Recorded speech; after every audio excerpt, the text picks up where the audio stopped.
Ladies and gentlemen, welcome to ATR's War Bedlam Media's premier wrestling podcast covering AEW to WWE. I am Sam the SLB, fearless leader of Bedlam Media and co-host of ATR's War, ATR Rising Sun, as well as the host of Uncle Sam's Status Kaleidoscope. And alongside me today is the man behind X Wrestling's voice of reason, Scott. Ladies and gentlemen, the dynamic duo is back. It's been way the hell too long, Sam. And I'm very excited to see what we have to chit-chat about tonight. I do as well. Guys, before we begin, don't forget to like, share, subscribe, follow us on everything. Don't forget to watch our pick show for Crown Jewel. We have to do a post show. We'll get to that. Yeah. We have plenty of time. You guys aren't going anywhere, and the results of that show ain't going anywhere either. Nope. So, Scott said it's been, oh my God, who knows? It's been a long time. It's been a while. Been a while. I posted that on Instagram. I don't know if you saw it. When I did. I laughed so hard. It's hysterical. It's very true. It's very true. Yeah, it's been a bit with you and I. We haven't done this in a while. It's been, when was the last time we actually recorded? I think with just the two of us, I think it was sometime last year. Wow. Yeah. Wow. So, where to start? I know you and I, we haven't. We're still watching on the reg. You know, not as often as we are. We're not doing it live. We're not live tweeting. I think it does make the product easier to consume. Yes. For myself, I find it very difficult, despite me being on X. I'm just going to call it X from now on because that's what it's called. It's true. You know what? But I am absolutely guilty of being on my phone 95% of the time of watching anything wrestling, non-wrestling related. Fair enough. Yeah, I know. It's funny. Like, I try to make sure, like, when I'm watching, because I keep up regularly with WWE stuff. So I watch Raw, SmackDown, NXT. I don't normally watch it the night of. I normally watch it like the day after, because I'm normally doing things during the evening hours. And I fell so far behind with AEW because there's so much that's playing every week. And strangely enough, going back to like Raw, going to 2 hours for me was like the first few weeks. I'm like, did this not record a third hour? What happened? I'm like, I have to remind myself we went back to 2 hours, and the show has been so good that I kind of wish they had the third hour back because it's just been that much fun to watch. And like with AEW, like at one point I had fallen like 5-6 weeks behind.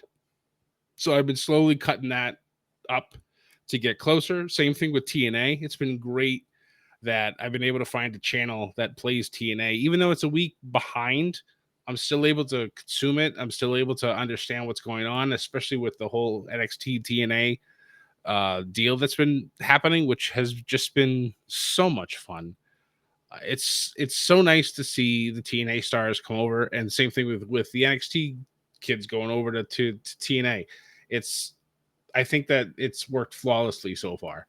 So I'm hoping for more going into the future. And I would like to see, honestly, TNA show up on Raw or SmackDown at some point too. Just to have the whole thing of WWE and TNA just coming together.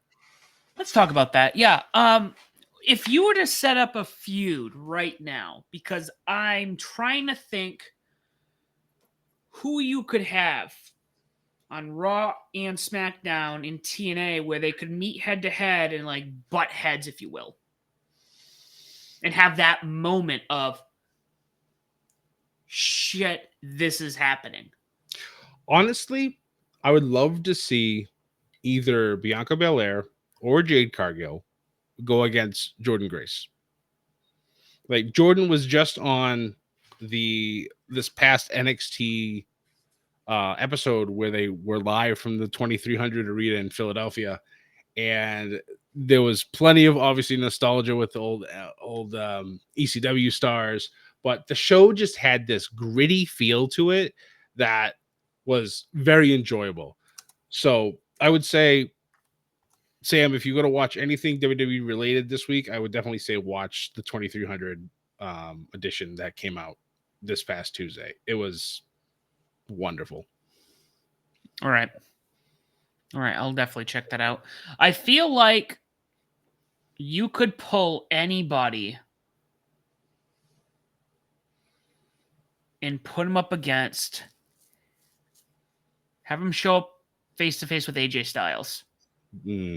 Yes. I was actually reading something that apparently they were going to offer AJ Styles a Hall of Fame spot in TNA, and AJ actually declined it because he says, "I'm not retired yet." He's like, "I don't feel like it's right to go into a Hall of Fame if I'm still an active wrestler." And I'm just like, "Thank you." It doesn't make any sense. Like, it still baffles me to this day that they put Rey Mysterio in the Hall of Fame and he wrestles pretty much every week. It's like, it doesn't make any sense. Like, at You least sh- wait until he retires. yeah. It should be, I don't know, 20 years from 20 years from when you started wrestling. I'm gonna put some numbers out there, and if you think otherwise, 25 years from when you started wrestling.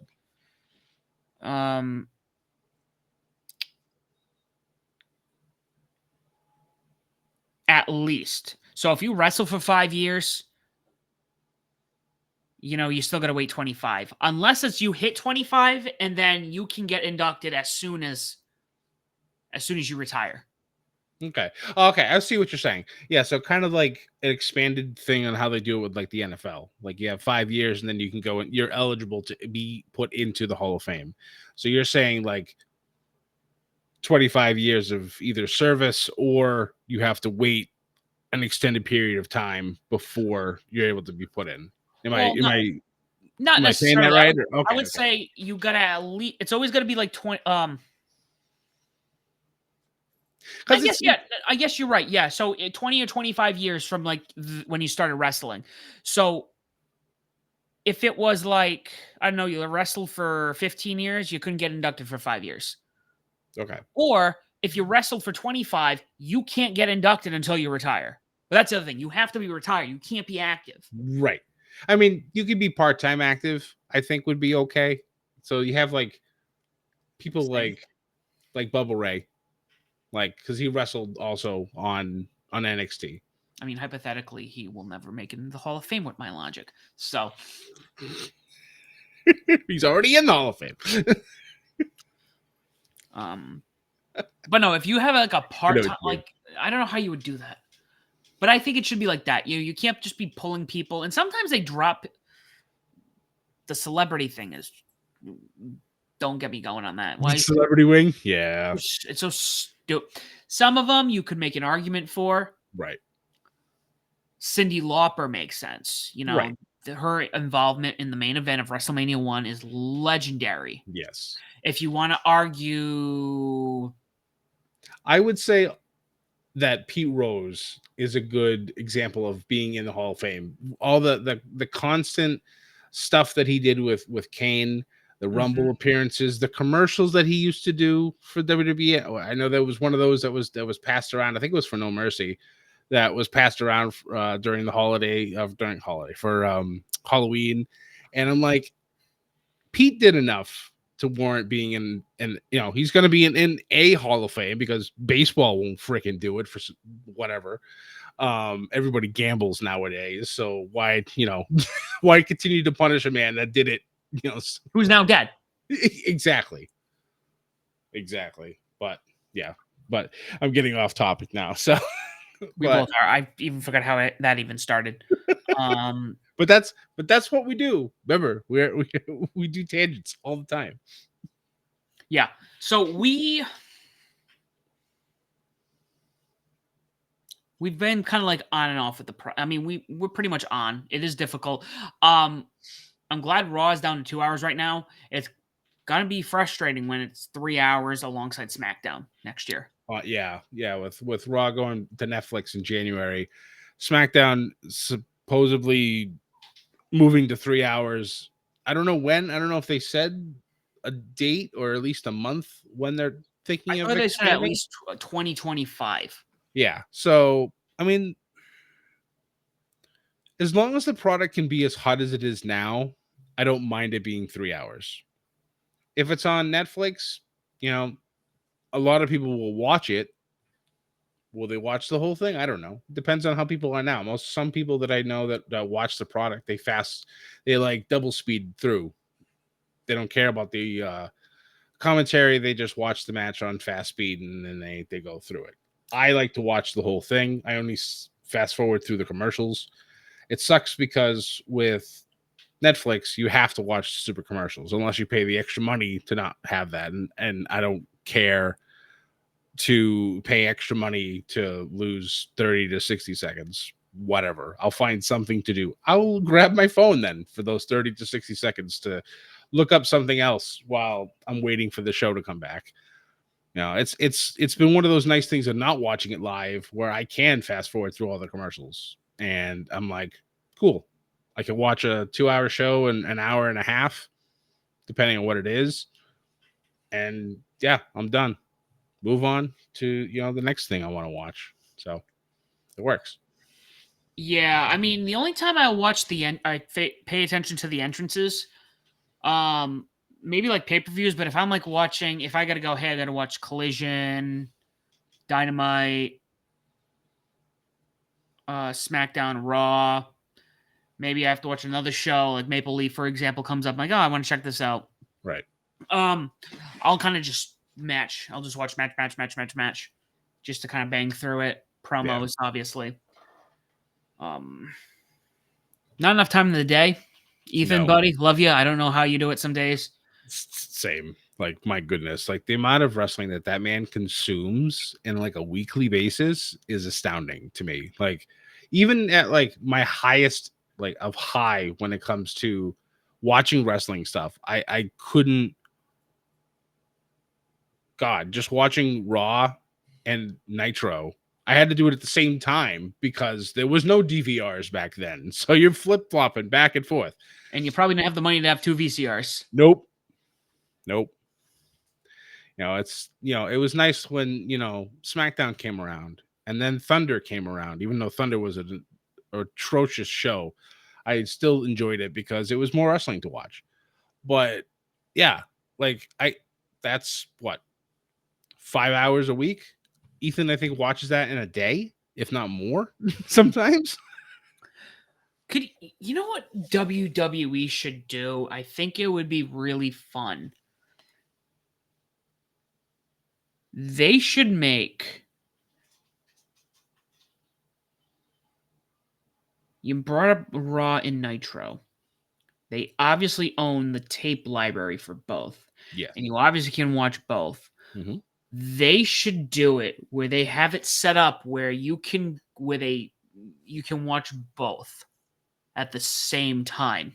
Oh, I see what you're saying. Kind of like how they did with the last episode of Nitro, when you had Raw on one screen, Nitro on the other.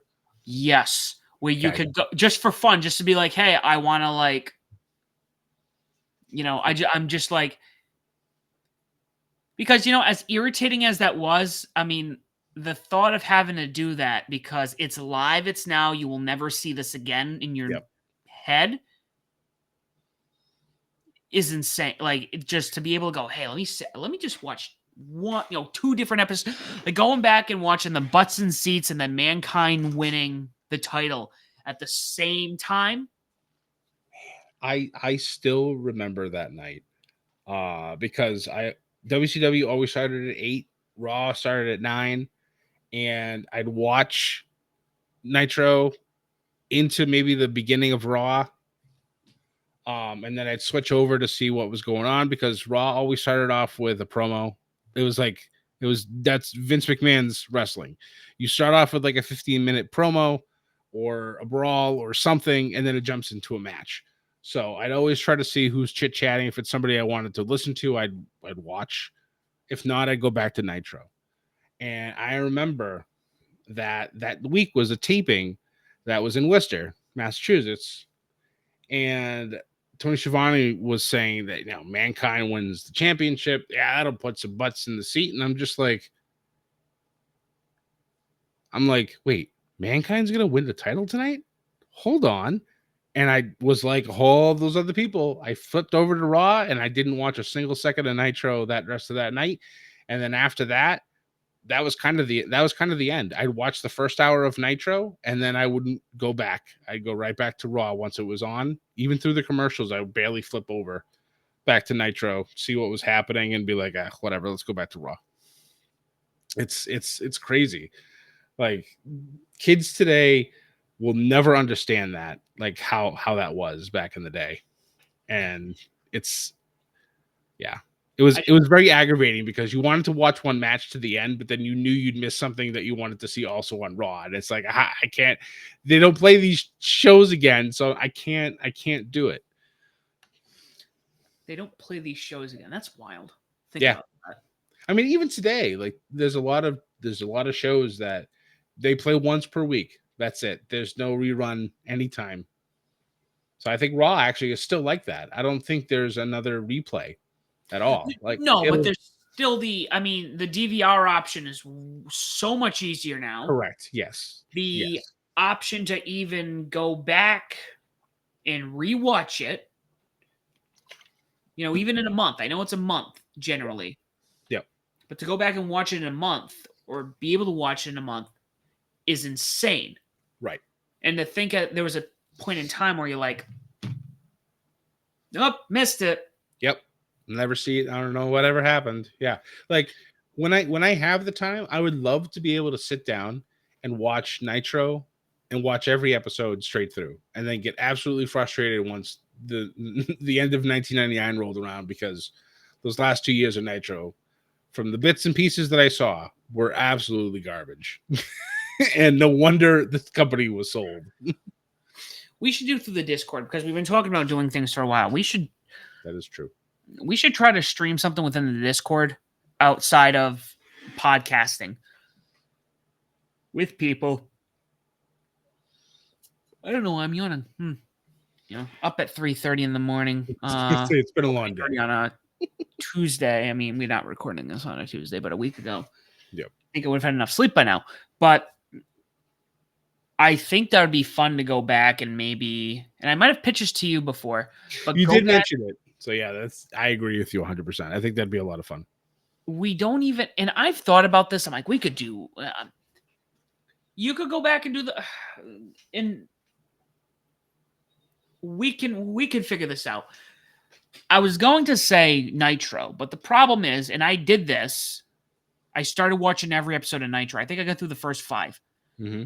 Solid product. You know what? I'm going to say something. It definitely, you see where early days of AEW were. Very similar feel in the early days of Nitro. Okay. Not hot new product, but hot new show.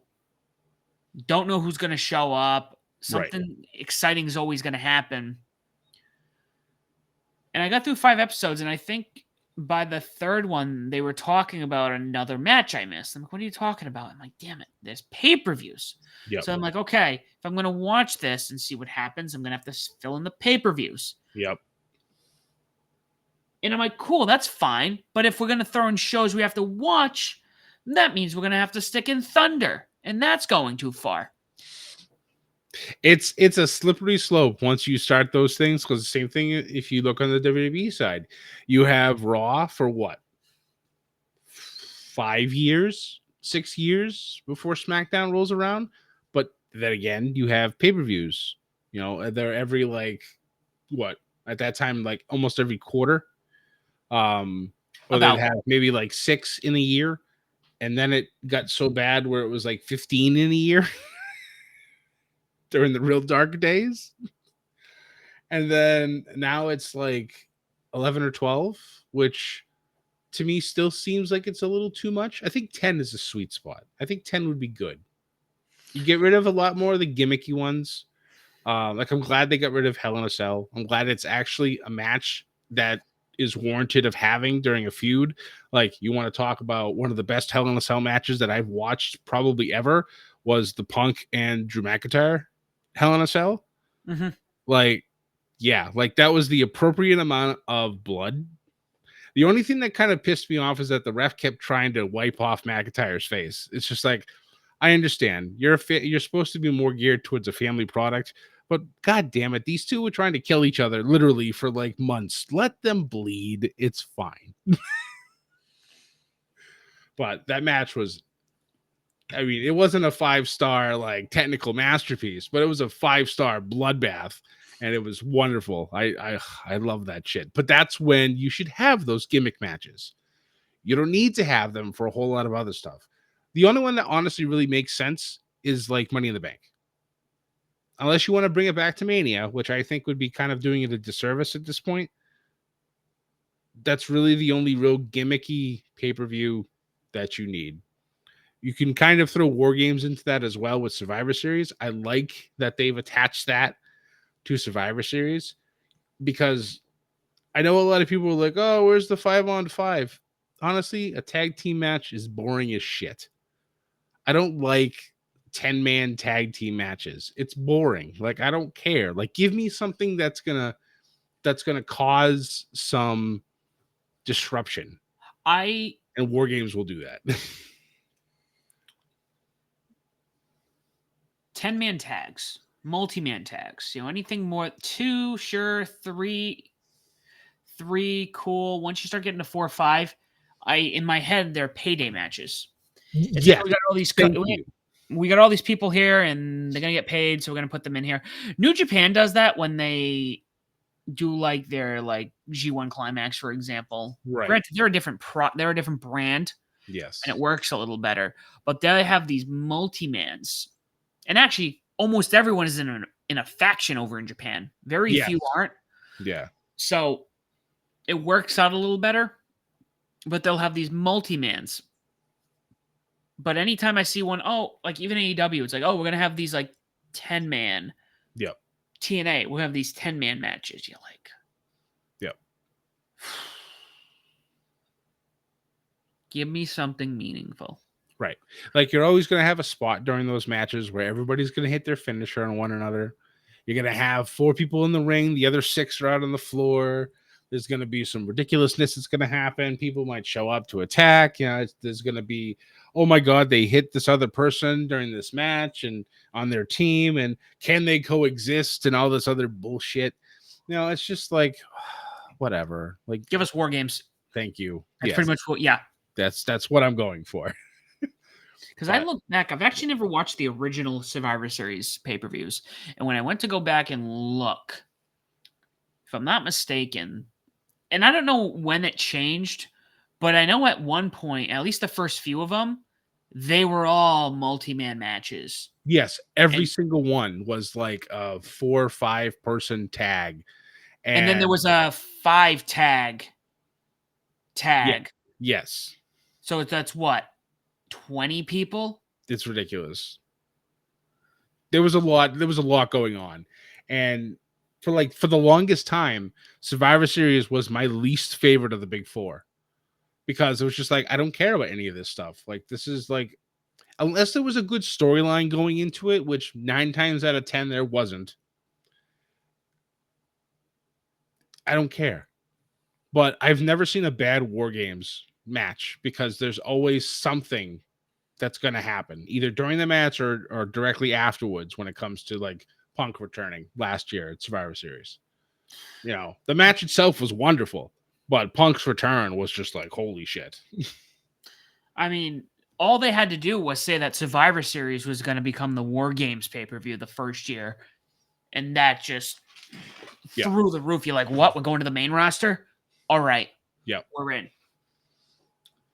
Not that the NXT War Games matches are legendary at this point. Yes. Yeah. Pretty much all of them.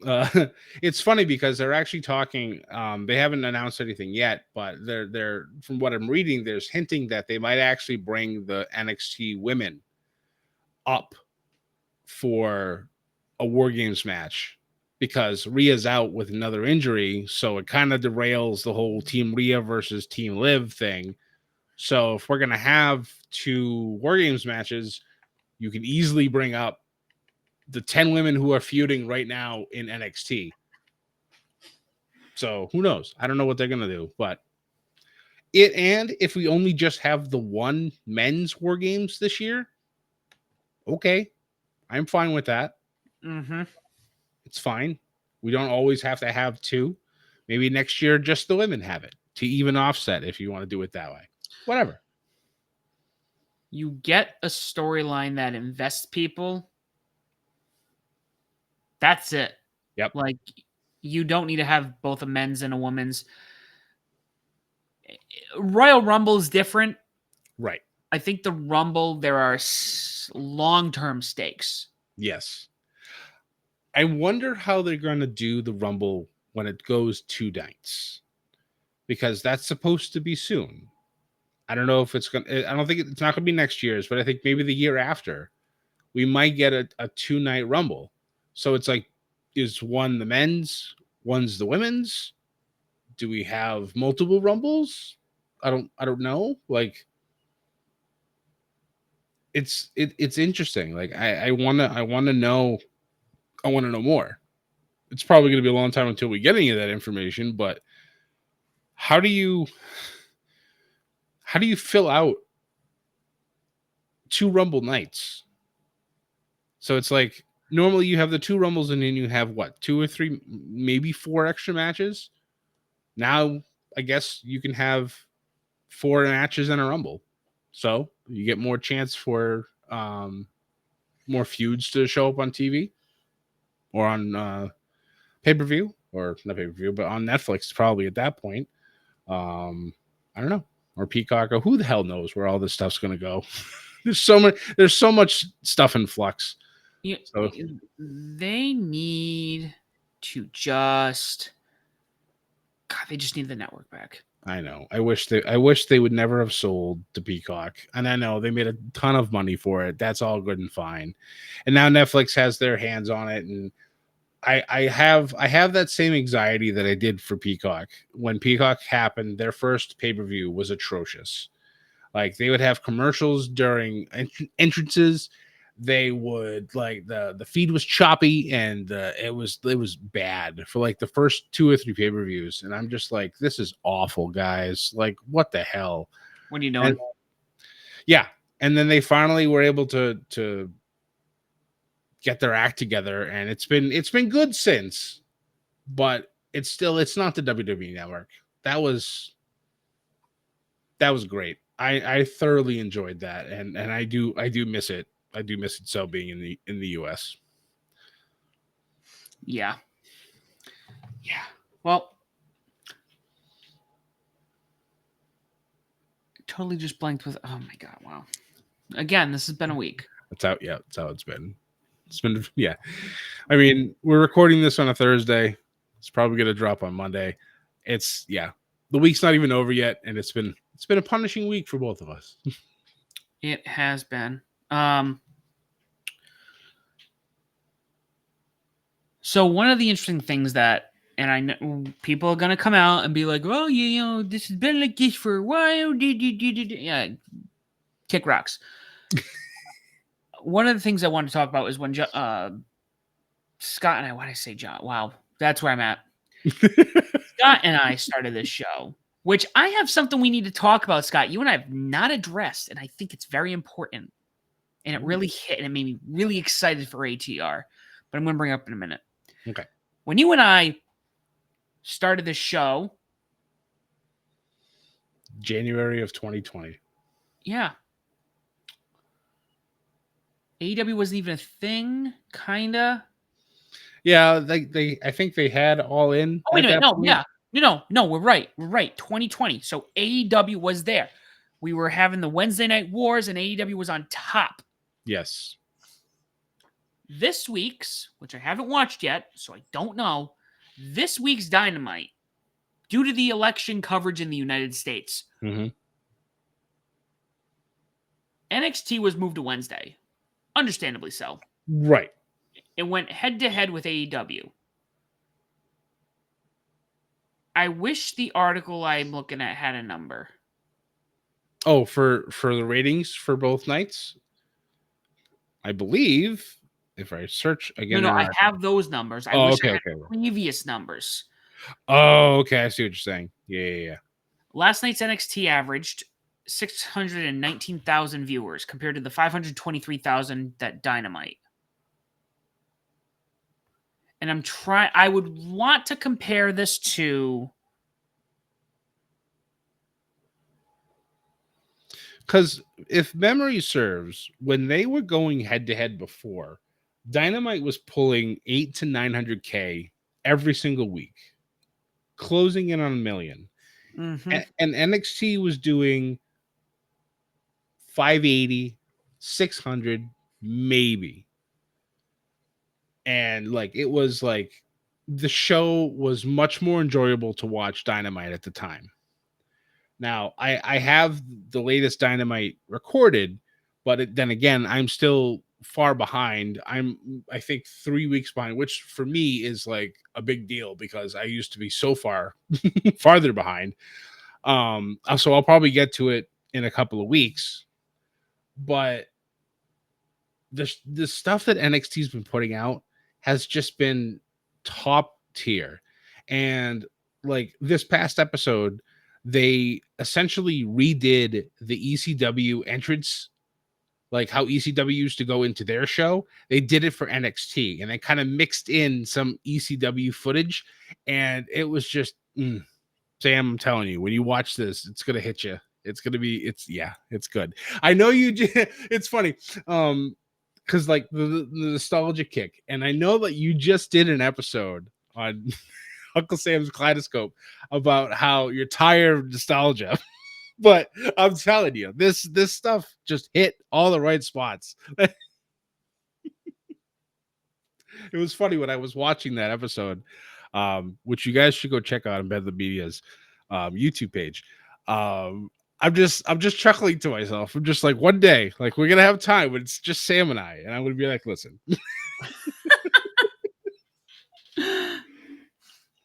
Side note, I think I'm going to move that to Tuesdays and Thursdays. I think it's going to be a shorter week. Be able to pump out fewer episodes. Definitely go check that out. Yep. Forget to share those other two, but that's neither here nor there. It's just interesting, and I think I still like the product. I know friend of the show, Mark, he was at that show. I believe Yep. it was in New Hampshire.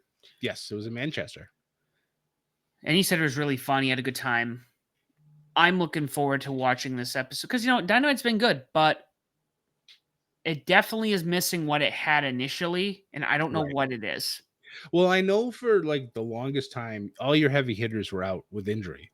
Mm-hmm. So it's tough. Like when you're trying to build other characters, and then once like one of the big guys come back, and then those people you're building kind of fall away, which I think has been one of the bigger issues I've had with AEW is that they start to build somebody and then somebody returns from injury and then you never hear from those people again.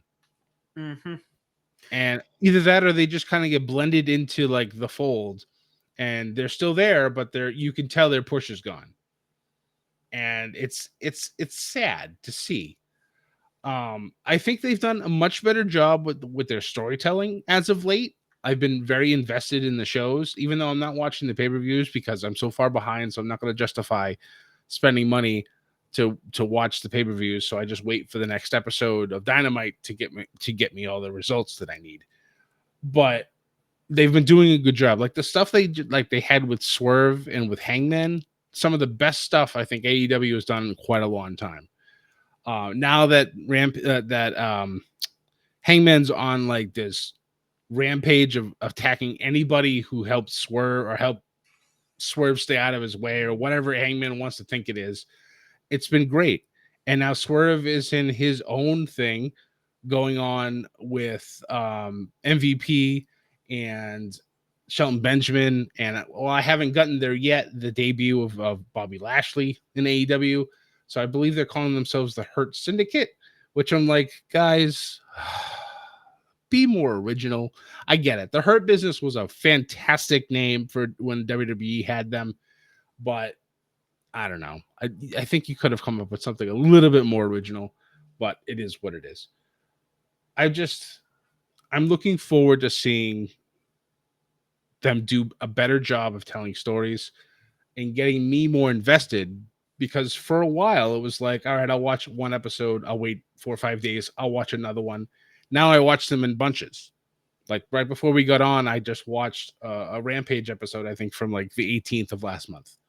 And then probably after this, I might jump on and watch the Collision and the Battle of the Belts. That's next. That's 3 hours. So I'll watch probably, with commercials, 2.5 hours. That's fine. I can do that. That's no big deal. So they're doing a better job, and they're keeping me more invested in the show and wanting me to catch up so I can watch everything as it happens during the week.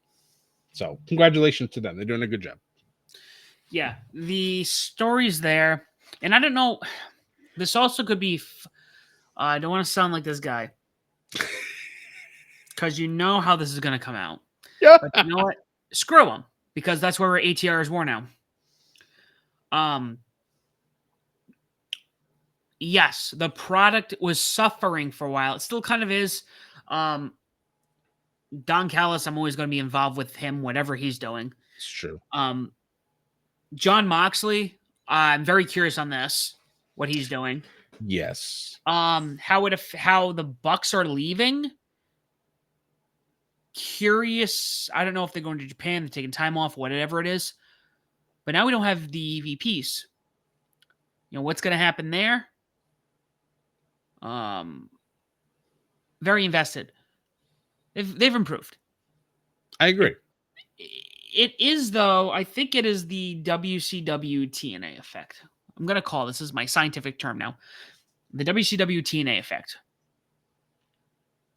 I call it that because I think people still feel burned. Wrestling fans who weren't even alive for WCW feel burned from having a great show crumble under their feet.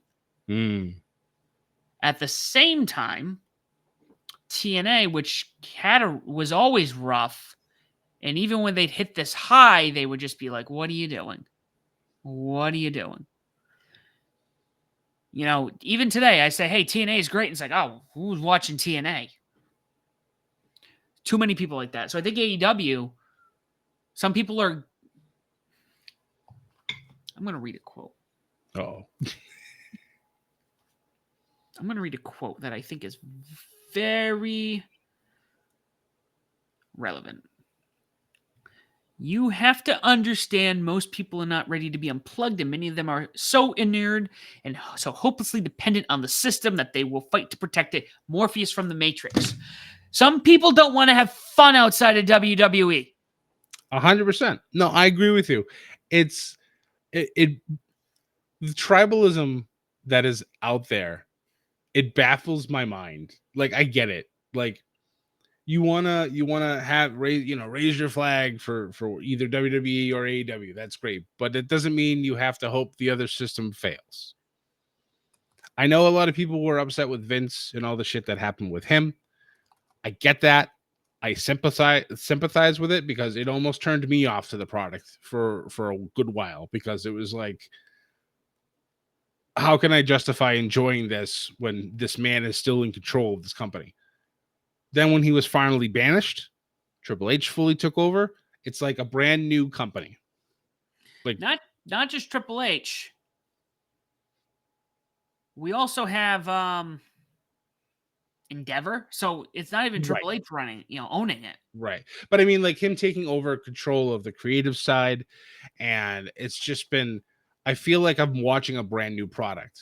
It's the same faces, but the product just feels refreshed. But also, there's no fear of Vince coming in now. That is 100% correct. Because there was like this taste for like 8 months where Vince retired and Triple H had taken over, and the shows were like on fire. And then slowly things started to creep back to the way they were. And I'm like, something's wrong. And the internet wrestling community was the same way. They're like, there's something going on here. This doesn't seem like Triple H is in charge. And then he wasn't. And that a lot of his favorite talent got let go, Bronson Reed being one of them. And the thick boy has been coming back with a vengeance. He's solidified himself as a main event player, and I could not be happier for the man.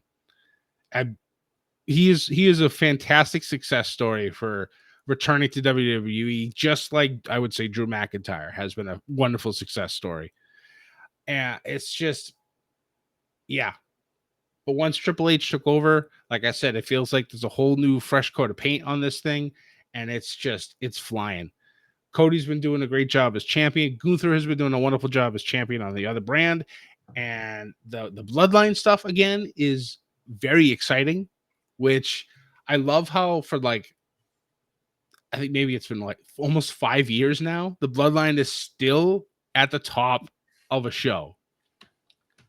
Like the longevity of that is like in modern day wrestling is unheard of. But especially in American wrestling, I think Right. it lasts in Japan and whatnot, in Mexico, but in American wrestling, lasting this long. On top of it, not only is it the bloodline, when you and I met, Roman Reigns was the most despised human being to grace the ring of wrestling. Yep. And he is now the forefront and loved in a way that 2017 Sam and Scott would have killed us on today. Pretty much. Yep.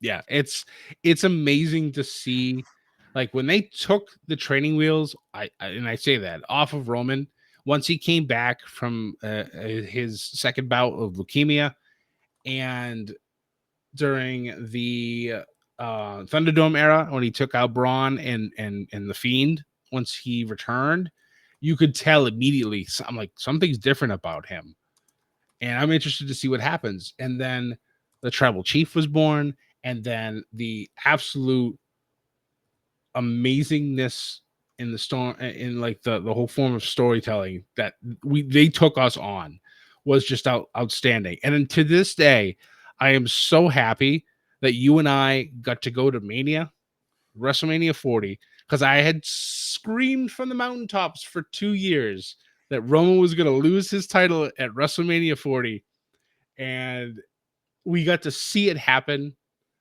And it was just, man, what a fitting ending to a great storyline that we thought. But they found a way to bring it back. And I even think they're doing a great job with Solo. Like for the longest time, Solo was trying to be Roman Reigns part 2. It didn't work. Now Solo's being a lot more animated with how he does things, and he's kind of fitting into his own little bubble, and it's working. Finally, the crowd hates him, which they're supposed to, but he's doing a great job with it. It's not go And away heat. no, it's not go away heat. It's actual like legitimate boo. We need you to get your ass kicked heat. And of course, with them winning at Crown Jewel, it only just steamrolls forward to War Games, Survivor Series when they go to Vancouver. It's going to be amazing to watch, and I can't wait. Yeah, it's gonna be something. We're gonna be talking about that, guys. It's gonna be a good episode. I can't wait to talk about that. That is Thanksgiving weekend, I believe. I think it's after Thanksgiving. All right, Thanksgiving weekend after Thanksgiving. We get a picture from us. Looping back around to this conversation when we started, I said I had something we had to talk about That's right. Yes. that we haven't even addressed. It is November 7th, as of recording in 2024. Scott, how did we start that? I started this conversation where I said, when we first started this podcast, and what did you say? God, my brain. I forgot what I had said. You had said in January of 2020. Yes. It is 2024. Yep. In less than 2 months, ATR will be hitting its 5-year anniversary, and we haven't even thought about this. I know. God, like I barely have thought about Final Bedlam 4. But yeah, I can't believe that in literally like 10 weeks, it's going to be our 5th year anniversary of doing this podcast. We're gonna have to sell.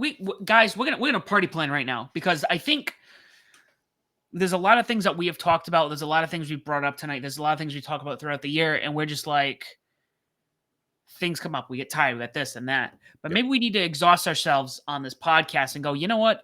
We're going to do things that we've talked about forever in celebration of 5 years. Biggie would be so proud. It's wild because I'm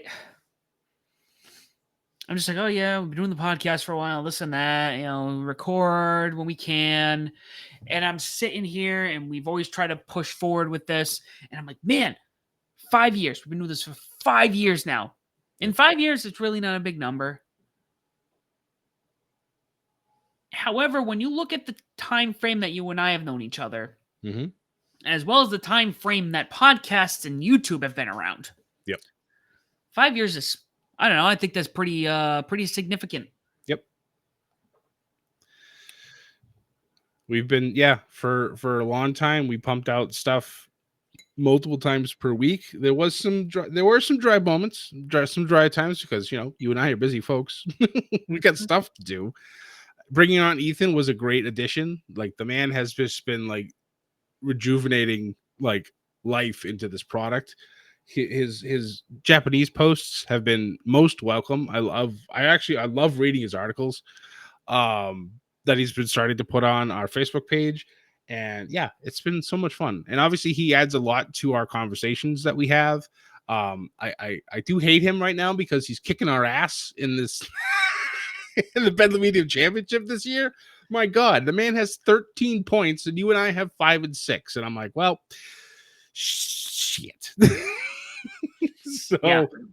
we gotta get a move on that. I mean, honestly, we still have until Mania. We still have 6 months to go, but damn, man, this kid's on fire. And yeah. I'm gonna get into his brain. We might have to clone him. We gotta get another Ethan, so then Ethan's fighting himself on these things. That's true. That would be fantastic. But I think you and I need to do some ATR's War early on next year. We should probably do an anniversary episode, just you and I. I agree. Maybe we don't talk just about, we can talk about wrestling, but we talk about you and I in wrestling. Yeah.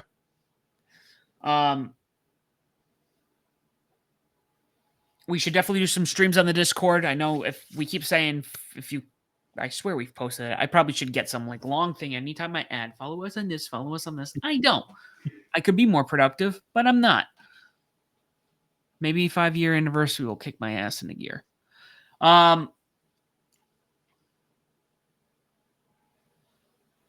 It's really put a timestamp on our friendship too.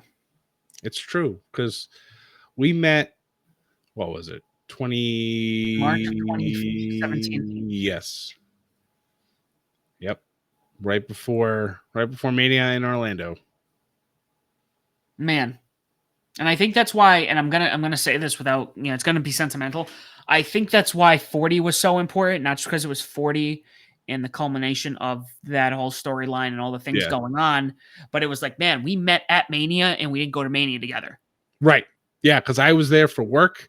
I had a different job at the time, and it was great because I was able to go to everything else. Like, I was able to go to NXT with you guys. I was able to buy a ticket, and conveniently it was just the next section over. So I think I had like a few rows before, so I could still see you guys and react to things that happened.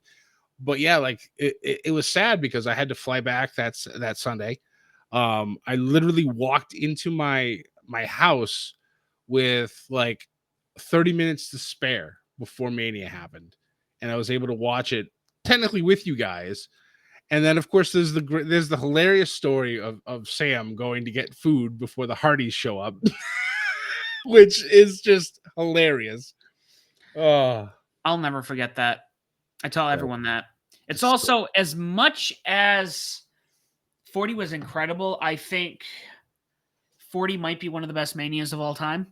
I think from what I've been seeing that they're saying it's one of the best ones that they ever did. Mm-hmm. And I thought it was top notch.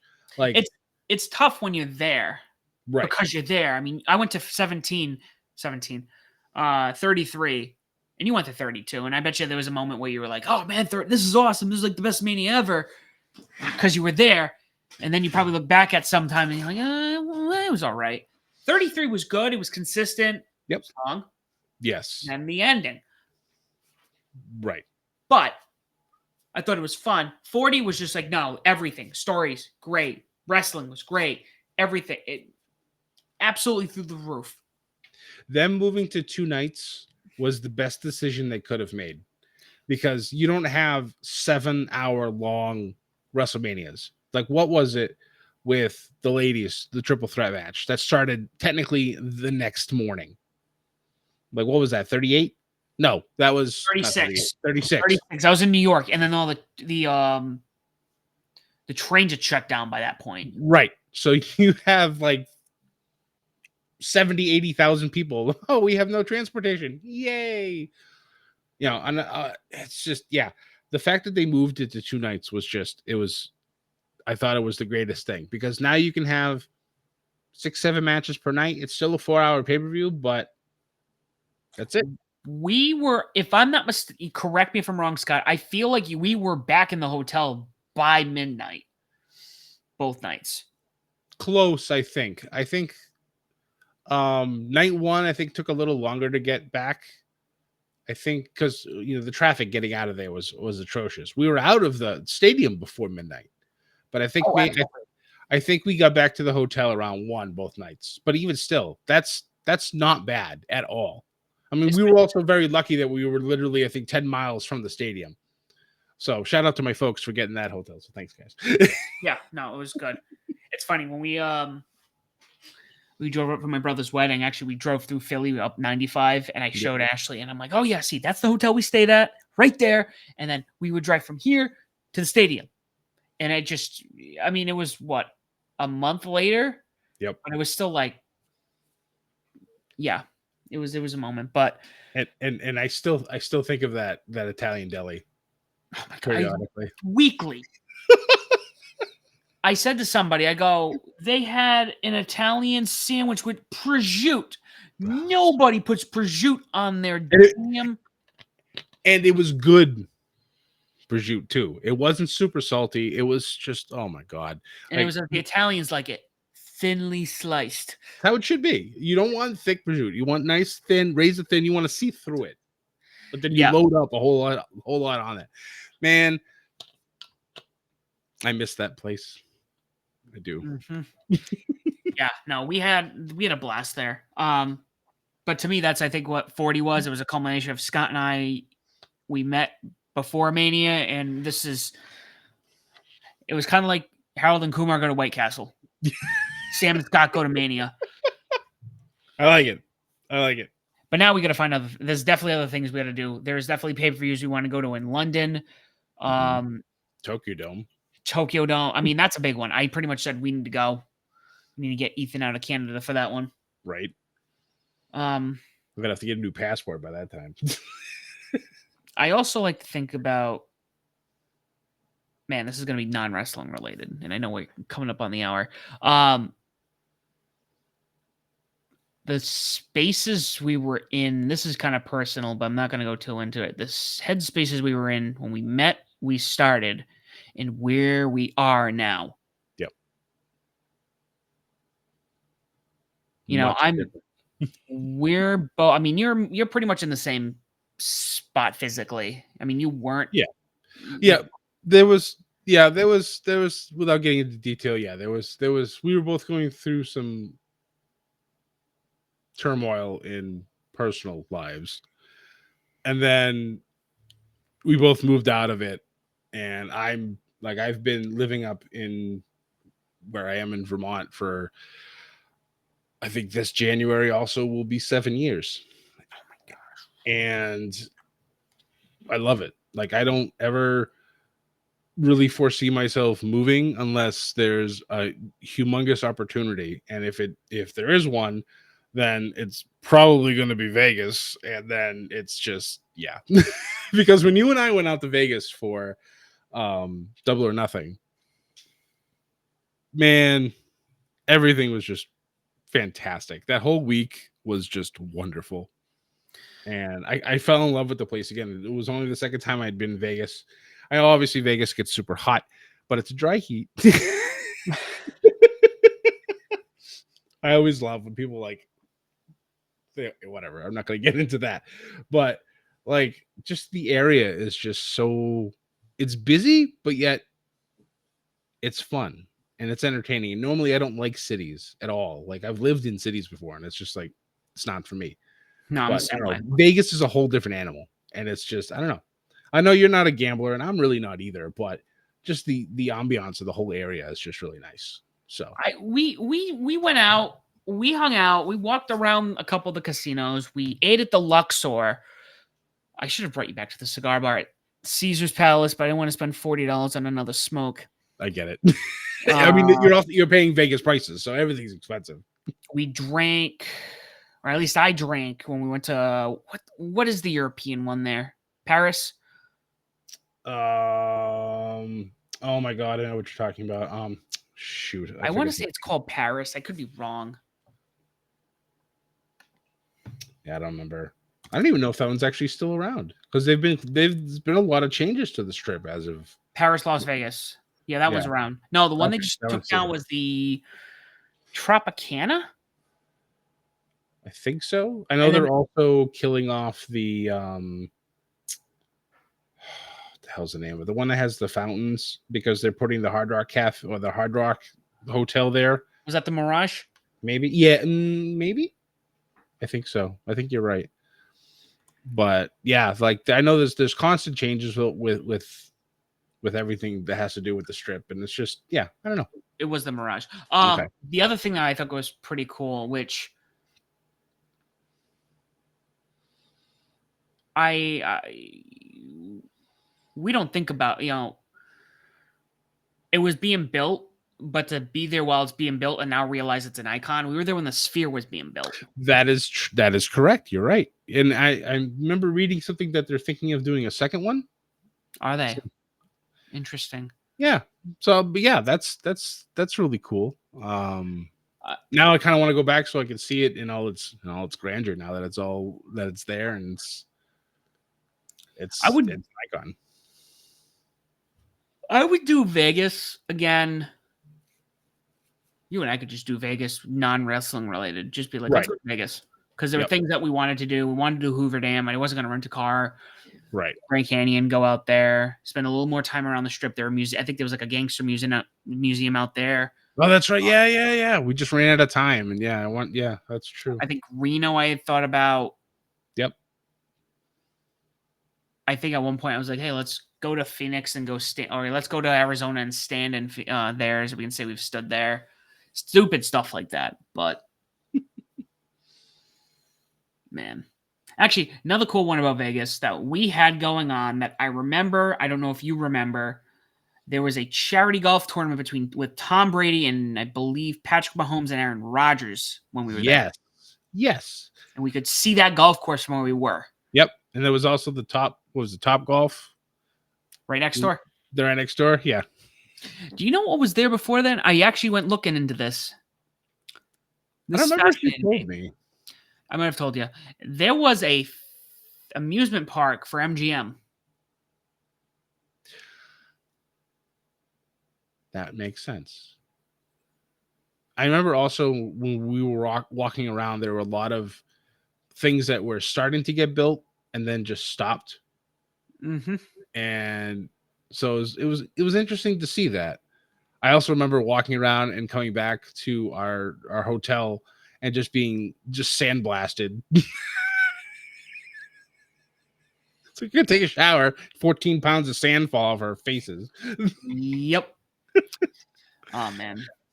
But yeah, 5 years. We're gonna plan something special for that.